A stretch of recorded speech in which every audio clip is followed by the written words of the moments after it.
Foot Express. Foot Express.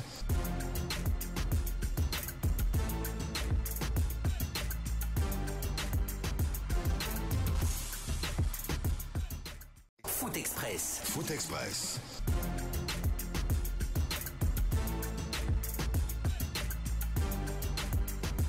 Foot Express. Foot Express.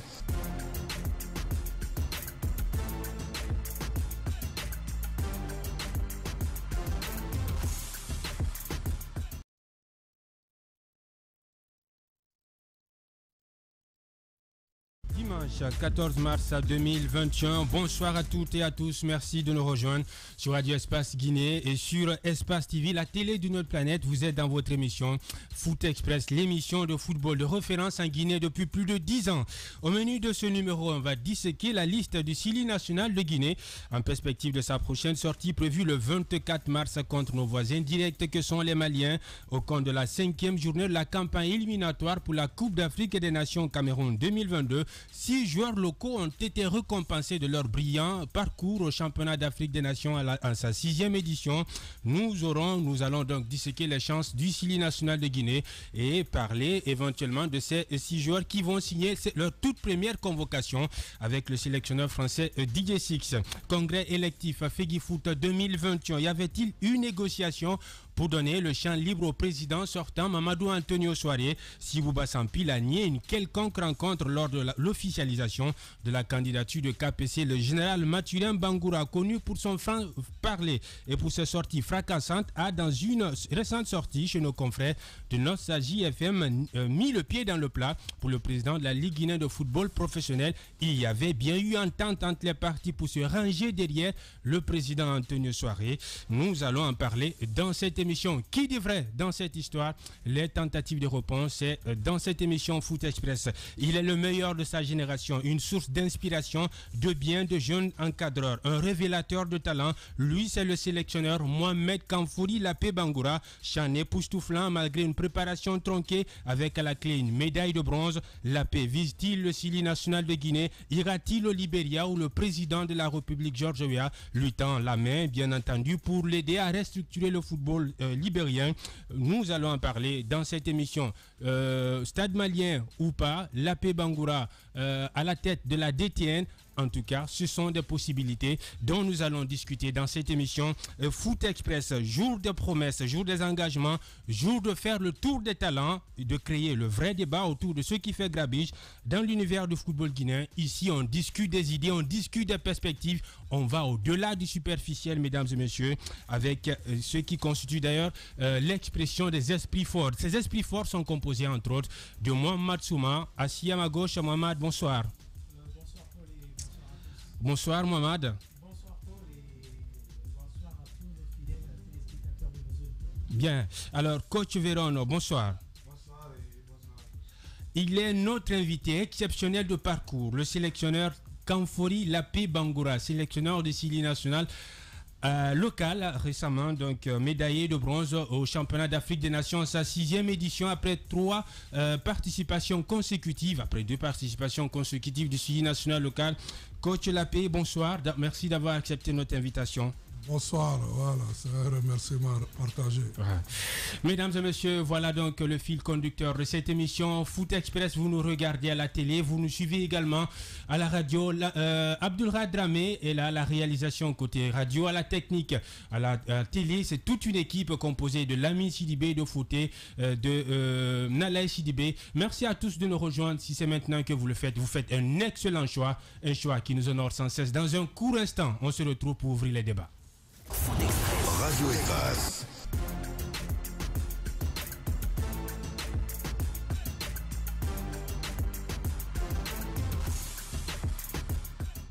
Foot Express. Foot Express.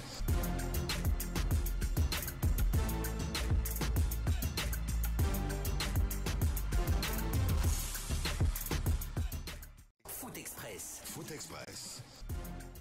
C'est le comité national. Foot Express. Foot Express. Retour en studio pour démarrer cette émission Foot Express avec notre invité exceptionnel de parcours, Mohamed Kamfouri Lapé Bangoura. Il est le sélectionneur de Sili National local, ancien sélectionneur de Sili National senior. Coach Lapé, après ce CHAN époustouflant, disons, vous avez été ovationné, accueilli à l'aéroport avec pas une foule compacte qui s'était amassée tout au long de l'autoroute pour vous réserver un accueil plus que chaleureux. Peut-on dire que vous êtes rentré au pays avec un sentiment de travail accompli? Je dirais oui, d'une part, parce que j'ai trouvé une foule, un peuple très satisfait du résultat, c'est bien vrai. Même si on pouvait faire encore mieux, mais je pense que contre le Mali, la victoire a choisi le Mali. Mais pour le moment, je pense, après avoir remporté quand même la médaille de bronze, c'est déjà une première satisfaction. Et puis je dirais oui, c'est satisfaisant, mais il reste à faire. Mohamed. Voilà, nous, vous savez, on l'avait reçu avant le chant dans nos émissions, et puis on avait tous accompagné, vous savez, Sili local dans sa préparation, de notre manière, en apportant justement des critiques constructives et en embêtant surtout l'entraîneur, Kamfouri Lapé, autour de la construction de son équipe. Je pense qu'après, il est allé du côté du Cameroun avec surtout beaucoup d'expérience dans sa besace, et c'est cette expérience-là justement qui l'a permis, en plus de l'effort des joueurs et de tout son staff, d'arriver donc à ce résultat. Je pense qu'au finish, c'est une médaille de bronze qui a été amplement méritée. La Guinée ainsi finit 3e de la compétition et améliore son classement par rapport au dernier CHAN qu'elle avait disputé.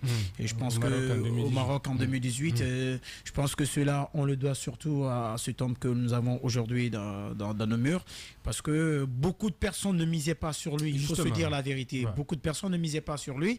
Et même nous, pendant un certain moment, la presse sportive dans sa généralité avait commencé à se poser de mauvaises questions. Est-ce qu'il arriverait surtout à tenir, parce qu'on parlait d'une préparation assez tronquée. Vous savez, il y avait eu cette pandémie de coronavirus. Le championnat a été arrêté pendant un certain moment. Les choses n'ont pas été préparées à temps. Il y a eu des matchs amicaux qui n'ont pas été disputés. Et donc, tout cela présageait définitivement quelque chose qui n'allait pas porter fruit.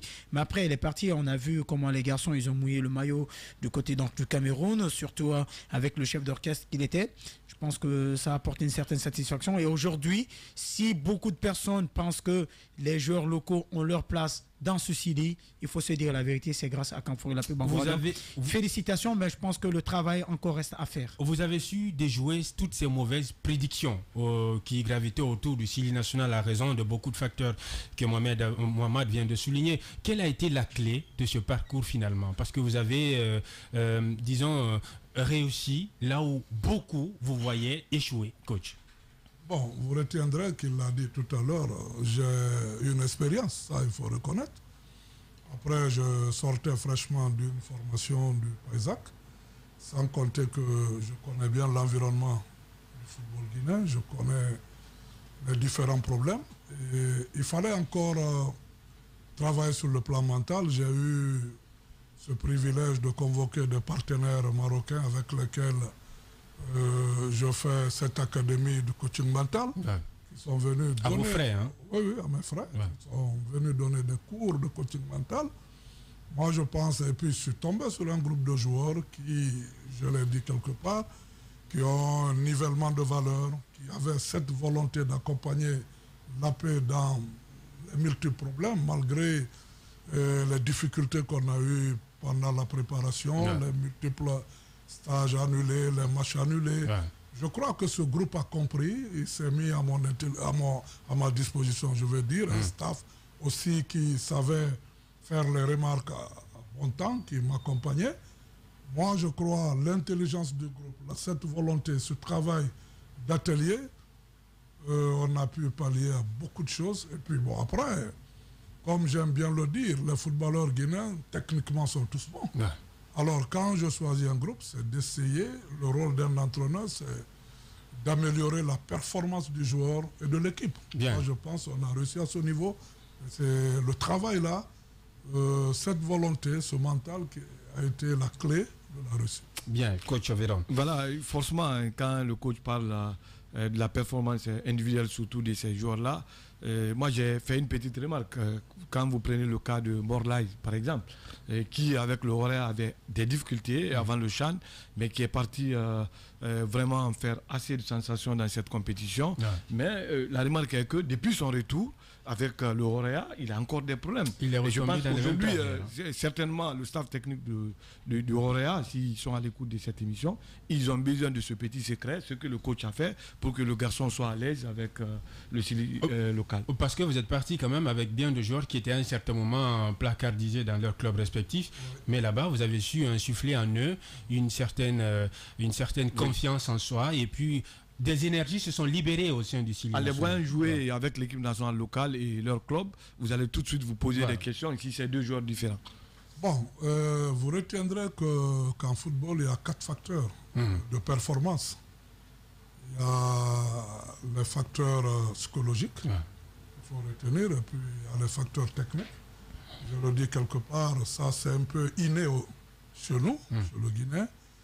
Il y a les facteurs tactiques et les facteurs physiques. Moi, je pense que d'abord, si tu as du talent technique, il faudra que l'entraîneur puisse mettre le joueur dans un système, dans une position où il peut s'exprimer facilement. Et le donner la possibilité physique de supporter l'effort pendant longtemps. Et pendant ce temps, avoir un mental de supporter, n'est-ce pas, les coups faibles, les coups forts, les moments faibles et les moments forts, quoi. Parce que si tu ne fais pas les 4 en même temps, je pense que c'est difficile que le joueur se retrouve. Et au même moment, pendant la préparation, chaque joueur devra savoir sa position, son rang. Quand je dis rang, nous prenons Morlaï là par exemple, c'est le 10. Le 10 a un rôle un peu primordial. C'est le meneur, c'est le leader technique sur le terrain.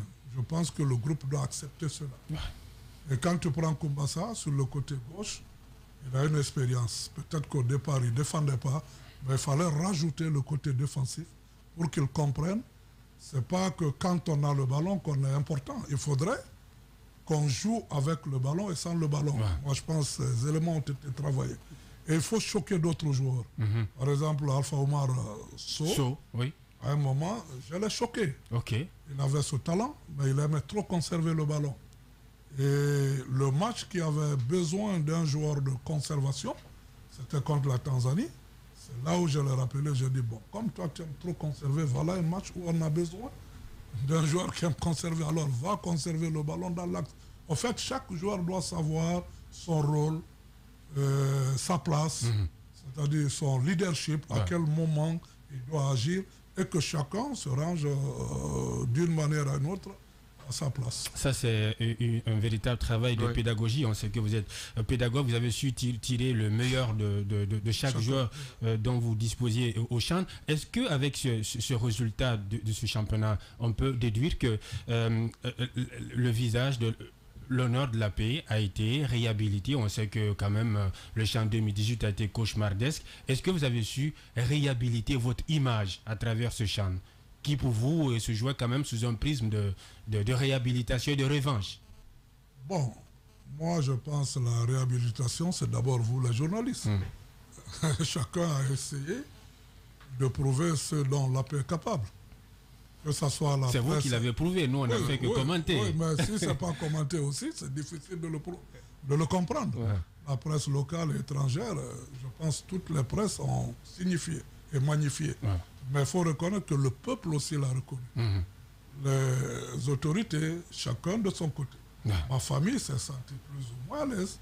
Bon, moi je pense que c'était aussi une manière, pas de se venger. Moi je n'aime pas dire vengeance, mais c'était une manière de dire qu'on ne peut pas gagner sans se préparer. En 2016, on a eu le minimum, on est allé en demi-finale, c'était avec la paix. En 2018, on ne s'est pas préparé, c'était impossible de passer le premier tour. C'est vrai, on m'a rendu responsable de la défaite. Oui, je suis l'entraîneur, j'ai assumé. Je suis resté dans mon silence. Mais je crois qu'en 2020, on a eu le minimum. sans oublier qu'à un moment, avant que l'État même ne prenne l'équipe en charge, il faut reconnaître, le président Antonio Soare avait mis l'équipe à l'hôtel. On a eu 2 semaines, après il y a eu la pandémie. Je crois qu'à partir de là, l'équipe commençait à se constituer. Brièvement, quand on se prépare, je pense qu'on peut s'attendre à des résultats. 2016 et 2020, on s'est préparé. Je pense qu'on a eu des résultats. Bien. Alors c'est une manière de dire que 2018, c'est vrai, l'AP a été limogé, mais n'était pas forcément le responsable de la défaite. Bien. Et surtout, l'AP n'est pas parti seul. Parce que c'est tous les autres staffs techniques qui ont suivi. Voilà, même s'ils n'ont rien fait. Moi, je voudrais dire, en 2016, par exemple, le championnat était à un niveau qu'on pouvait quand même respecter parce qu'il y avait 2 clubs en ce moment qui ont donné assez de joueurs à cette équipe nationale. Et en 2020, comme le coach le dit, vous avez vu le niveau du championnat. Il faut reconnaître quand même, l'indice avait changé. On a eu d'autres clubs qui ont émergé. Quand vous parlez de Wakria, le Rafia est venu. Il y a eu, en tout cas, l'équipe s'est renforcée. Je suis entièrement d'accord avec le coach. Il dit, sans préparation, il n'y aura pas de résultat. Mais lors de ce CHAN, il y a quelque chose qui a retenu moi mon attention. C'est le match, par exemple, contre la Tanzanie, où j'ai vu l'entraîneur de l'AP Bangoura, du début jusqu'à l'égalisation. Il était là, je ne dirais pas inerte, mais il ne faisait pas de mouvement, mais il croyait à ses garçons et il croyait à ses résultats, alors que la Guinée était menée jusqu'à les 15 dernières minutes de la fin du match. En tout cas, personnellement, ça m'a rappelé un certain Roger Lemaire avec tout son calme. Pourquoi ce silence ce jour-là, coach? Bon, vous savez, le match en lui-même se prépare pendant les entraînements. Quand tu dois rencontrer un adversaire, et surtout que avec la technologie moderne, on a les sciences vidéo qui nous permettent de connaître l'adversaire. Tu travailles un schéma par rapport à l'adversaire. Si à un moment donné, ce que tu as prévu ne marche pas, peut-être que ça peut t'inquiéter. À la recherche de solutions, si toi-même tu paniques, tout le groupe va paniquer. Parce que c'est toi, comme il l'a si bien dit, le chef d'orchestre. Après, moi je me suis dit, c'est que la machine n'avait pas commencé à bien tourner. À un moment donné, on avait perdu la bataille du milieu. Surtout, il faut reconnaître, on avait le leader technique Morlaï qui n'était pas là. Il fallait donner confiance à Mohamed Souma qui jouait son premier match à ce niveau, qui, au lieu de faire un apport offensif, a été beaucoup plus défensif. Alors, moi, je me suis dit qu'en passant par quelques corrections, en mettant le côté offensif, on pouvait revenir. Et je crois, avec les 2 changements, l'arrivée d'Ismaël Kamara et de Alpha Marceau ont automatiquement remis le schéma offensif. Et puis, je pense, on est revenu à l'égalisation. Mohamed Kamfori Lapé Bangoura, sélectionneur de Sili National local, est notre invité exceptionnel de parcours dans cette émission Foot Express. Récemment, vous avez suivi des cours sur les sciences appliquées du sport avec le programme d'appui international des sports en Afrique et des Caraïbes. Après avoir validé les différents modules de cette session de formation, vous avez réussi à obtenir un diplôme avec cette institution sportive basée au Canada. Coach Lapé, avant d'aller avec cet élément de reportage, si la régie bien sûr est prête, quelle est la portée de ce diplôme? Bon, vous retiendrez d'abord que c'est un diplôme multidisciplinaire. En fait, c'est pour toutes les disciplines sportives. Et mieux, c'est un diplôme qui te permet d'avoir la connaissance de toutes les catégories d'âge, les types de formation. Vous savez, généralement, quand tu es entraîneur de haut niveau, tu t'occupes des joueurs professionnels.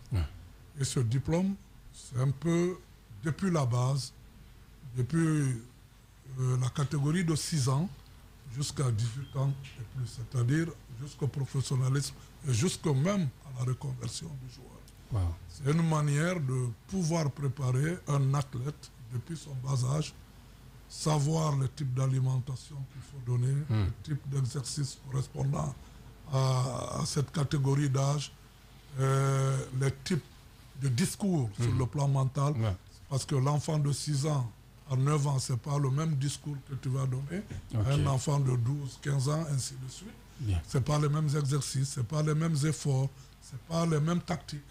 Alors, au niveau de ce diplôme, on te donne ces cours.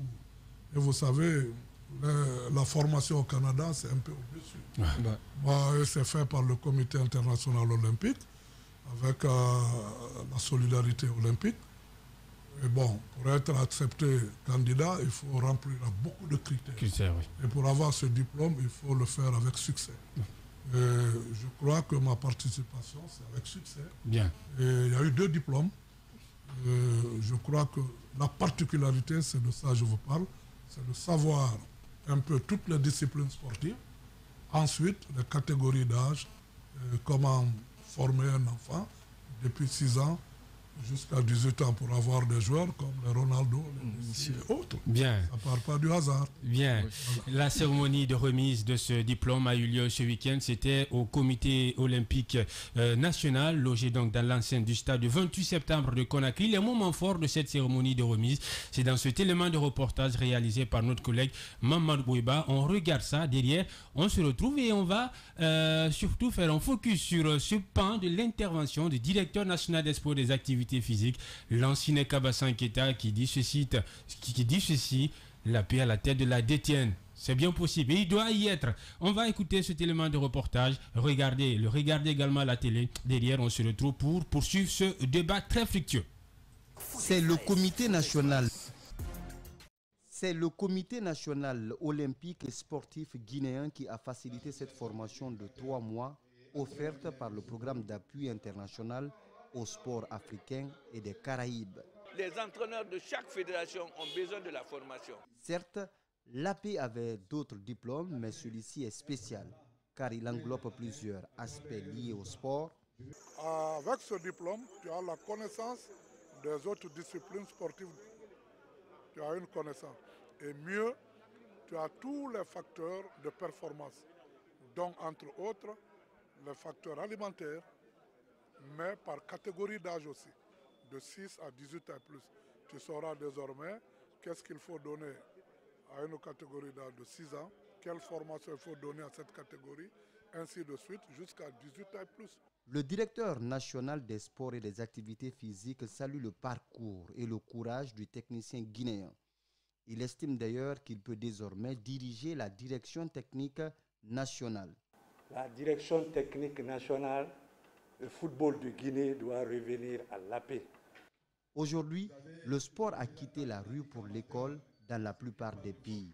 La Guinée traîne les pas encore pour plusieurs raisons, d'où ce plaidoyer de Kamfori Lapé Bangoura. Mais il faut savoir, selon chaque catégorie d'âge, les thèmes, les facteurs, les éléments qu'il faut fournir. Mais pour le faire, il faut trouver des installations. C'est pourquoi j'interpelle un peu l'État à travers le ministère des Sports pour retrouver les installations sportives, les mettre au niveau.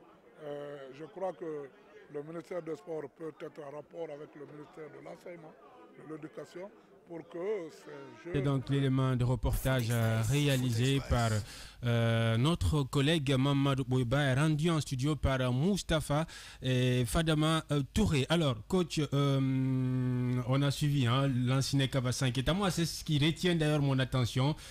Mohamed Kamfori Lapé Bangoura, à la tête de la DTN. Oui, vous savez... Et il dit il doit être à la tête de la DTN. Et il a dit après ce que vous n'avez pas entendu parce que vous n'étiez pas de la partie. Ouais. Moi, j'étais là-bas. Ouais. Il dit qu'il assume ses propos. Et je pense que c'est normal, à un moment donné, dans ce pays, qu'on laisse les gens dire leur opinion. Ouais. Ça ne veut absolument rien dire. Ça n'a rien de méchant. Il a dit il faut répéter les mots tel que ça a été dit, parce que les gens ils savent déformer. Et il a été clair, il a dit à un moment donné, à un certain âge, même si le coach, parce que lui-même il est entraîneur, il est instructeur, formateur, forcément, il a dit que les entraîneurs aiment le terrain, ils aiment rester sur le terrain, mais à un certain âge, il faut forcément quitter le terrain pour aller donner la formation. Bien. Il a dit aujourd'hui, l'AP vraiment doit être à la DTN. Donc il a précisé qu'on n'a rien contre le seul ballon d'or guinéen qui est Chérif Souleymane, qui a déjà fait ses preuves, qui connaît le ballon, qui enseigne le ballon, qui a tout donné à la Guinée, mais l'AP a sa place au niveau de la DTN. Je pense bien que c'est un avis d'un directeur national des sports et des activités physiques qui est bien normal, qui a ses remarques et qui n'a pas peut-être ce droit de nommer quelqu'un à la DTN, mais qui peut attirer l'attention de la Fédération guinéenne de football sur ce fait. Bien, coach, ça vous intéresse ce poste? Ou vous auriez aimé être sur le terrain ou à la DTN? Bon, très compliqué, mais pour le moment, il faut se dire la vérité, le football guinéen quand même a besoin d'une dynamisation. Hein. Oui. Ouais.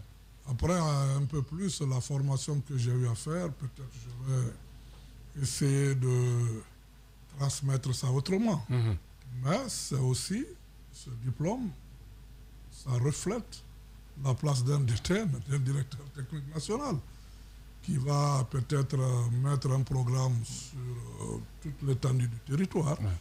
Bon, après, il faut reconnaître que pour le moment, je préfère être sur le terrain. Ah, d'accord. Parce que là, sur le terrain encore, je pense qu'il reste un peu à faire. Ok. Voilà. D'accord. Alors, DTN, ça veut dire que on peut ouvrir la fenêtre sur la destination. Mais Paul, peut-être ce que le coach n'a pas dit, et certainement dans les coulisses, dans les couloirs, il a été consulté plusieurs fois pour être directeur technique national. Et peut-être qu'il n'a pas donné son accord, mais pour moi, ça va être intéressant de revoir un peu à ce niveau-là, parce que quand il y a des sollicitations, moi j'ai eu à échanger avec le directeur technique actuel, qui est Chérif Suleiman, qui a même dit que je suis en train de préparer ma sortie. Il en est conscient. Bien. Il sait forcément qu'à un certain âge, il faut forcément de s'occuper de sa famille, de revenir se reposer. Et aujourd'hui, dans notre pays, je pense le mieux placé, c'est Kamfouri Lapé Bangoura ou un certain Mandou Diallo. Avec ce diplôme, il a dit le coach, et la Guinée a besoin de quoi? A besoin de formateurs. On a un déficit de formateurs. Et si l'AP, il a eu un diplôme de Païsac, sa première mission, c'est de former d'abord ses formateurs pour pouvoir quand même rehausser le niveau de notre sport. Bien. Voilà. Et justement, en parlant de redynamisation du football, coach, est-ce que vous avez eu connaissance que le président Georges Weah vous a tendu la main? Est-ce que vous avez eu cette information? Ce n'est pas une information, c'est à moi et c'est adressé devant... En fait, c'est après le match, il nous a invités. Je pense que le journaliste qui était là, que je me souviens, c'est Issi Agassila. Devant tous mes joueurs, il a dit qu'il a longtemps regardé le football africain, qu'il n'a jamais vu une équipe africaine réagir comme ça. Et qu'est-ce qu'il faut pour que moi je vienne travailler avec lui au Libéria? Bon, à l'époque, il n'était pas président. Et c'est un ballon d'or qui parle. Voilà. Et il nous a invités avec toute l'équipe. On a gardé le contact, il m'a donné sa carte de visite. Mais vous savez, j'ai des agents qui travaillent un peu sur différents projets.